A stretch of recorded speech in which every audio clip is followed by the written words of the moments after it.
Thanks for existing. Don't come. My dad texted me on Christmas. I've been covering everything, rent, food, and bills, while living with my sister. That night, she told them I was just squatting. I said nothing, but the next morning, her key didn't fit, and 2 gift-wrapped boxes waited in silence, one still moving. Thanks for existing. Don't come. That was the message I got from my dad on Christmas Eve. No explanation. No greeting. Just 6 dry words, like a final stamp of rejection. I sat on the floor of my room, legs folded, blinking at the screen as if the message would morph into something kinder if I stared long enough. It didn't. They were all there. My parents. My sister. Celebrating the holiday like a happy, complete family, and I was the one left out. Again. I've been covering everything for the last year and a half. Rent. Food. Utilities. My sister Alina had lost her job, or so she claimed, and while she figured things out, I footed the bill. Every bill. Quietly. Without complaining. Because that's what family does, right? That night, she didn't say much before she left for Christmas dinner at our parents'. Just tossed her coat over her shoulder, gave her curls one last fluff in the mirror, and paused at the door. Oh, in case they ask, I told them you're just kind of squatting here. You know, since your name's not on the lease. She didn't say it like a joke. She said it like a fact. I looked up from the dishes I was doing. My hands froze in the soapy water. You told them what? She rolled her eyes. Relax. It's not a big deal. I just didn't want them thinking I'm letting you live here rent-free or something. It's just easier this way. But I am paying the rent, I said, my voice quiet but flat. Yeah, well, they don't need to know that. She left before I could answer. I didn't text. I didn't call. I didn't try to explain myself. Instead, I sat at the kitchen table, staring at the cheap string lights I'd hung weeks ago, wondering how many more years I'd keep doing this, keep paying for people who had already decided I didn't belong. By midnight, I made a decision. I got up, opened the hallway closet, pulled out the toolkit, and changed the locks. No hesitation. No guilt. When I went to bed, the apartment felt lighter. Quiet. Safe. Mine. Maybe for the first time. The next morning, around 8:17 a.m., I heard the sound of keys fumbling at the door.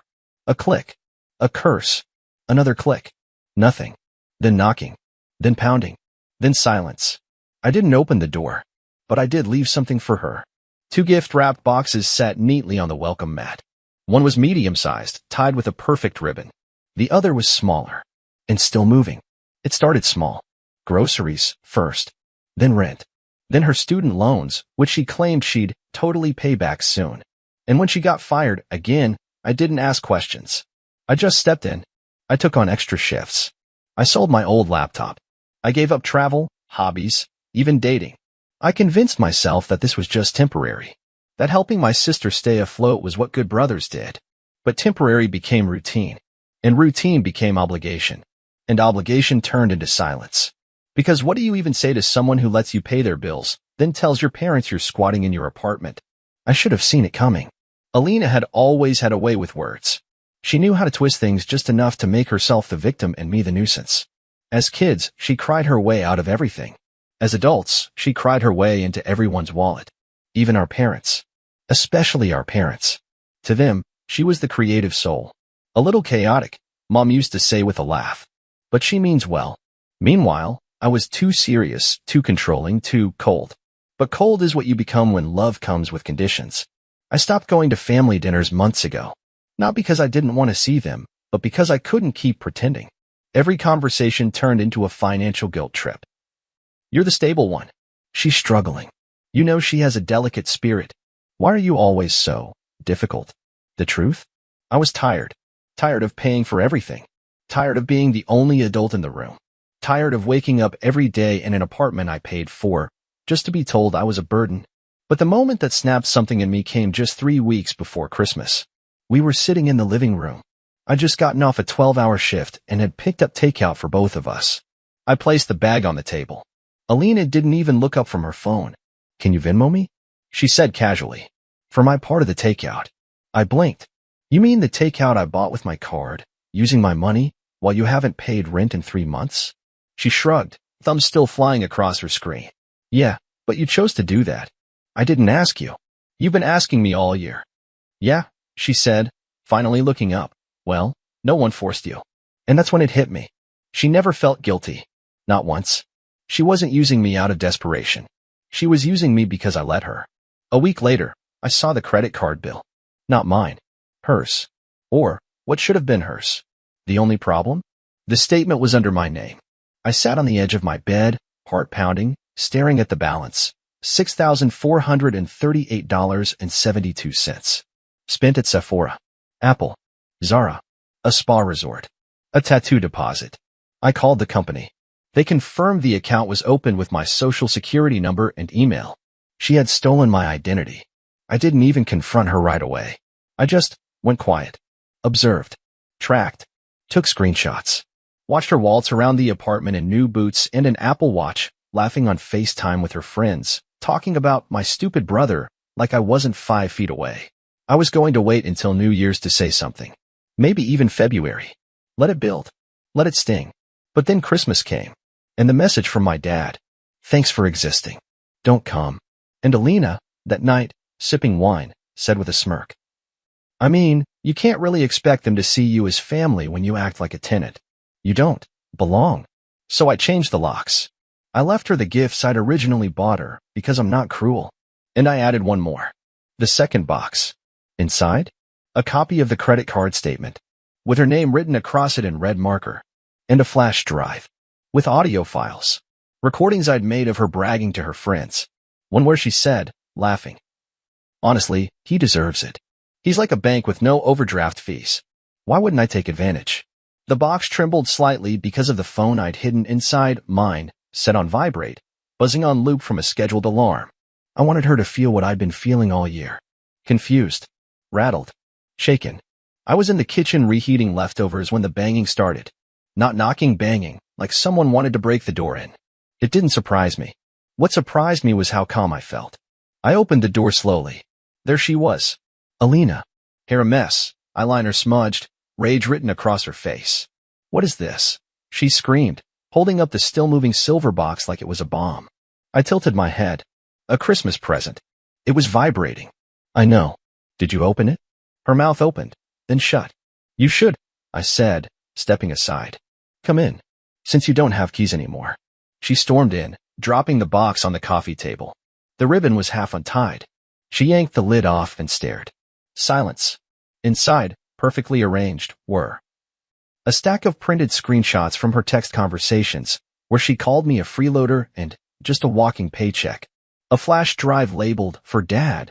Play this if you still have a spine. And a sticky note, folded neatly, with just one line. Your lease is up, emotionally and otherwise. She turned to me, eyes wild. You're heartless. No, I said. Just done. Right then, my phone buzzed. A call from Dad. I answered it on speaker. Son, what is going on? Your sister just showed us what you left her. That was cruel. What happened to family? I let out a short laugh. You mean the family that told me not to come to Christmas? That wasn't about you, he snapped. You've been cold. You isolate yourself. You told me not to come, I cut in. And guess what? I listened. Alina snatched the phone from my hand. Dad, he's gone completely nuts. He changed the locks. He's stalking me. He planned it. Oh, please, I said, grabbing the phone back. Why don't you tell him what's really in that box? There was a pause. Dad, I continued, voice steady, do you know who's been using my name to open credit accounts? Do you know who's $6,438 in debt under my identity? Silence. Then Dad spoke. Is that true? No. Alina shouted. He's making that up. He's trying to get attention her. Then why does Capital One have her email address attached to an account with my social security number? I said. Why are there receipts from stores she shops at in my name? No answer. But the best part? I continued, walking to the shelf and pulling out a small black speaker. Is this? I pressed play. Her voice filled the room, clear as day. He's just so easy to manipulate. He always feels guilty. I could burn down the apartment and he'd still pay my phone bill. Her face drained of color. That's out of context. Really? I raised a brow. What's the context of he deserves to suffer? Dad was silent. So was she. So was the world. Then came the knock. A soft, unexpected one. I opened the door. It was Mom. And behind her, Mike, Alina's ex-boyfriend. What are you? Alina started. I need to talk to you, Mike said. Both of you. His voice was trembling, but not from fear. From fury. I just found out, he said, looking directly at me, that someone has been using my name too. 2 iPhones ordered last month. A hotel booked in my name. They called me for payment today. He turned to Alina. Was it you? She opened her mouth. Closed it. Opened it again. Why would I do that? He looked down at the box on the coffee table. The flash drive. The printed screenshots. The speaker still glowing red. I think you should leave, he said. Now. What? She snapped. I'm staying here, Mike said, stepping inside. My jaw clenched. What do you mean here? I mean, he said, looking at me, if you'll let me crash a few days, I think we've both been played by the same person. And maybe, it's time we stop playing her game. Alina blinked like she'd been slapped. You're siding with him? I'm done siding with liars. She stood there frozen. For the first time in her life, no script. No fake tears. No one to manipulate. Just silence. Don't worry, I said, tossing her coat from the chair. Your things are in the hallway. Right next to the trash. Feel free to guess which is which. She left. No more threats. No more guilt. Just footsteps down the hall and the sound of the elevator closing. The morning after Alina left, the silence in my apartment was no longer empty. It was earned.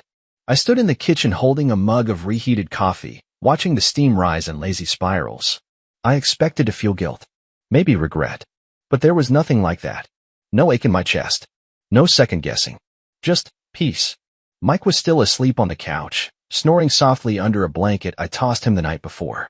He hadn't said much after Alina left. Just nodded, muttered finally, and passed out. But when he woke up, he saw the laptop open on the table and raised an eyebrow. You're working already? I'm getting my money back. He sat up, rubbing his face. What? Like pressing charges? More than that. I turned the screen toward him. This is going to be official. Step 1. The claim. I'd already begun compiling evidence the night Alina left. I had folders, literal folders, of documentation.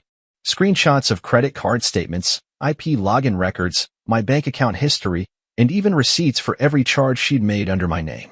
I submitted a formal identity theft report to the police and opened cases with all the affected financial institutions. Capital One responded first.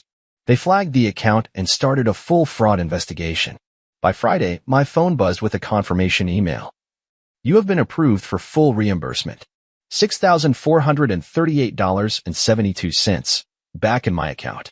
I leaned back in my chair, exhaling for the first time in days. But I wasn't done. Step 2. The calculation. I opened a spreadsheet and started counting. 18 months of paying for 2 people. Rent, $950 per month. Utilities, $180 average. Groceries, $400. For random emergencies, $100 to $500, sometimes more. I scrolled and scrolled and scrolled. By the time I hit the bottom of the sheet, my stomach turned. $17,892. Not including emotional damage. Not including the weeks I skipped meals or pulled double shifts just to stay ahead. I took screenshots, saved them to a flash drive, and called a lawyer. Step 3. The suit. I'm not just here because she used my credit, I said to the attorney. I want restitution. She lived off me for over a year, and my parents encouraged it. He was a sharp man, wore expensive shoes and smiled like he'd already won. Do you have proof? He asked. I slid the flash drive across his desk. He plugged it in. Clicked. Scanned. His eyes widened. You documented everything? Every dollar. And the parents? They added my name to utility accounts without my knowledge. I found the contracts. He gave a low whistle. This is not just identity theft. This is long-term financial exploitation. So, do we have a case? Oh, he said, leaning back. We have a very public one. Step 4. The explosion. 3 weeks later, on a rainy Wednesday afternoon, 3 certified letters landed at my parents' home. One for Alina, one for Mom, one for Dad. All from the law office of Keller and Moore. Within 20 minutes, my phone rang. Caller ID, MOM. I answered. What are you doing? She snapped. Good morning to you too. You're suing us? After everything we've done for you. Done to me, I corrected. Let's not twist it. We're your family. You were also the co-signers on 2 utility bills and added me to a 3rd without consent. That's fraud. It was just paperwork. It was theft. You're blowing this out of proportion. You told me not to come to Christmas. The line went silent. Then her voice dropped an octave. We raised you. We let you stay here when you needed. I paid for everything. I was never staying. I was supporting. There's a difference. Step 5. The ally. 3 days later, my grandmother called. I hadn't heard from her in months. Not since Alina had told me, Nana's tired of your drama. Don't call her anymore. But now her voice was firm. I saw the lawsuit, she said. And I saw the bank statement. My heart dropped. You saw the bond. She sighed. Your father cashed out over $9,000 from a savings bond one created in your name. He used it to pay off Alina's old car. I sat down. Hard. You didn't know? She asked. I didn't know there was a bond. Well, she said, there isn't anymore. I've frozen what's left and moved the account. It's yours again, where it should have been. I didn't know what to say. Then she added, also, I've rewritten my will. You'll be receiving my house when the time comes. I know you'll do what's right with it. I blinked. Nana, why? Because, she said, you're the only one who never asked for anything. And you're the only one who kept receipts. The courtroom. Alina came in wearing beige, like she was auditioning for sympathy. Mom wore black. Dad didn't make eye contact. My lawyer laid it all out, page after page of statements, audio recordings, text messages, bank fraud, power of attorney misuses, false accounts, savings bond violations. Alina tried to cry. Mom claimed early onset confusion. Dad just looked tired. But the judge? The judge wasn't tired. Is it true you listed your son's name on financial documents without consent? She asked my mother. I mean, it was family, ma'am. Yes or no? Silence. Yes, she finally whispered. The ruling came quick. $13,000 in restitution. Cleared of all fraudulent debts. Court costs covered. And a formal warning on their records. The post-credits scene. 2 weeks later, I got a letter. Handwritten. No return address. Alina's writing. I recognized it instantly. You happy now? You made your point. Inside, folded in half, was a picture. Me and her as kids. Sitting under a Christmas tree. I looked at our faces. The way she was clinging to me. Like I was the only thing keeping her balanced. I grabbed a pen. On the back, I wrote one line. You let go first. Then I burned the photo. It's funny what silence sounds like when you've earned it. 3 months after the court ruling, I still hadn't heard a word from my parents. No texts. No calls. Not even a birthday card. And you know what? Good. I no longer had to explain myself. No more proving I wasn't a disappointment. No more, you should understand how hard your sister has it. No more, you're the stable one. We need you. My life finally belonged to me. I stayed in the same apartment. But for the first time, it actually felt like mine. The kind of place where you open the fridge and everything inside belongs to you, not to someone who called you a squatter behind your back. Where the air feels still, not heavy with tension. Where no one hijacks the Wi-Fi, clogs the sink, or leaves passive-aggressive notes about groceries they didn't pay for. It was the same walls, same couch, same view from the window. But the silence? That was brand new. The peace? Unfamiliar. Quiet. Powerful. The cost. Sometimes people ask, wasn't it hard? Wasn't it cruel to cut off your whole family?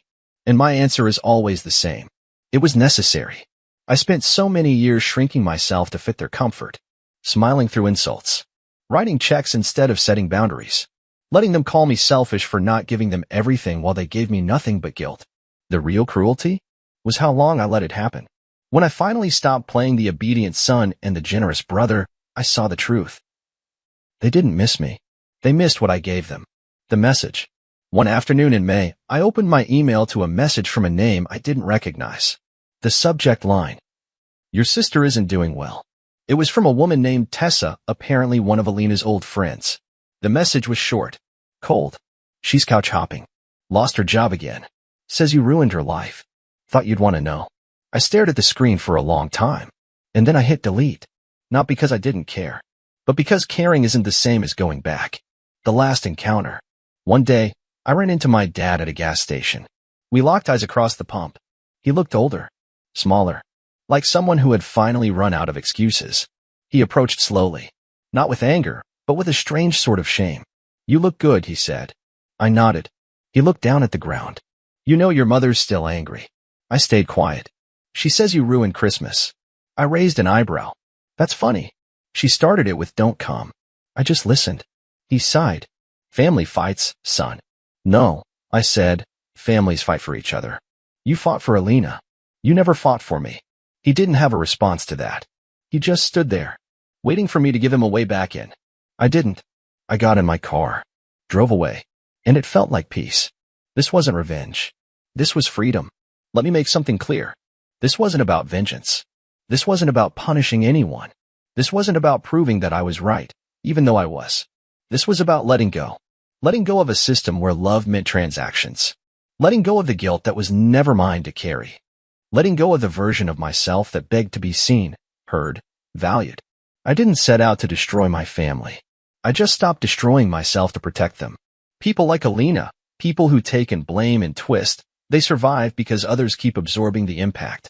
I stopped absorbing, and the whole machine fell apart. Not because I broke it, but because I walked away. And for the first time, the first real, soul-deep time, I felt alive. The unexpected closure. 2 weeks ago, I got a package. No return address. Inside was a simple envelope. And inside the envelope, one single photograph. It was me and Ellie, Alina's daughter, from years ago. She was maybe 4. Sitting on my shoulders, laughing, gripping my face with her tiny hands. And on the back of the photo, in shaky, unfamiliar writing. I'm sorry for how my mom treated you. Thank you for everything. Ellie. I stared at the words until they blurred. I still don't know how she got my address. Maybe my grandmother. Maybe fate. But that one note? It made everything worth it. I keep that photo now in my desk drawer. Not because it ties me to the past, but because it reminds me. Walking away doesn't mean you stop loving. It means you start loving yourself more. And that's not revenge. That's freedom.